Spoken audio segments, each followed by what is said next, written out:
મળી આવેલ બાળકીના વાલી વારસને શોધી તેની ખરાઈ કરી સુખદ મિલાપ કરાવતી સુરત શહેર ભેસ્તાન પોલીસ સ્ટેશનના police inspector Shri SB Desai સાહેબ શ્રી નાઓએ હાલમાં ગુમ અપહરણ થયેલ બાળકોને શોધી કાઢવા માટે આપેલ સૂચના તથા સર્વેલન્સ સ્ટાફના police sub inspector HB Chaudhary સાહેબ શ્રી નાઓના માર્ગદર્શન હેઠળ સર્વેલન્સ સ્ટાફના પોલીસ માણસો પોલીસ સ્ટેશન વિસ્તારમાં પેટ્રોલિંગમાં હોય તે દરમિયાન એક જાગૃત નાગરિક નામે સુરેશભાઈ રામાભાઈ નાઓ ભેસ્તાન વાત્સલ્ય હોસ્પિટલ પાસેથી પસાર થતા હતા તે દરમિયાન વાત્સલ્ય હોસ્પિટલ પાસે સર્વિસ રોડ પાસે 6 વર્ષની બાળકી રસ્તા ઉપર એકલી ઉભેલી હોય અને રડતી હોય તથા ઘરેથી એકલી નીકળી ગયેલ હોય અને ઘરનો રસ્તો ભૂલી ગયેલ હોવાનું જણાવતી હોય,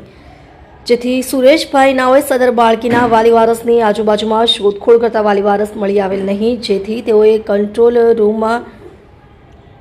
કોલ કરી 112 ઉપર સંપર્ક કરતા તરત જ પીસીઆર વાન સ્થળ ઉપર પહોંચી ગયેલ તથા સદર બાળકીને ભેસ્તાન પોલીસ સ્ટેશન ખાતે લઈ આવતા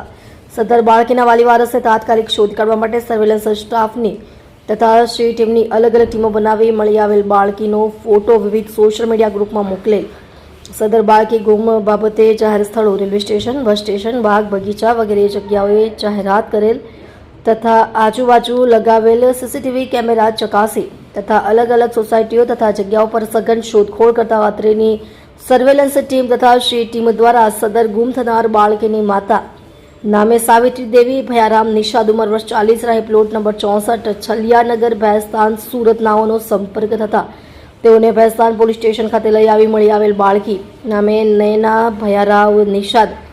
ઉંમર વર્ષ 6 નાઓનો જન્મનો દાખલો તથા બાળકીના માતાના આધાર કાર્ડની ખરાઈ કરી મળી આવેલ બાળકીનો કબજો સહી સલામત હાલતમાં તેની માતાને સોંપી પ્રશંસનીય કામગીરી કરેલ છે.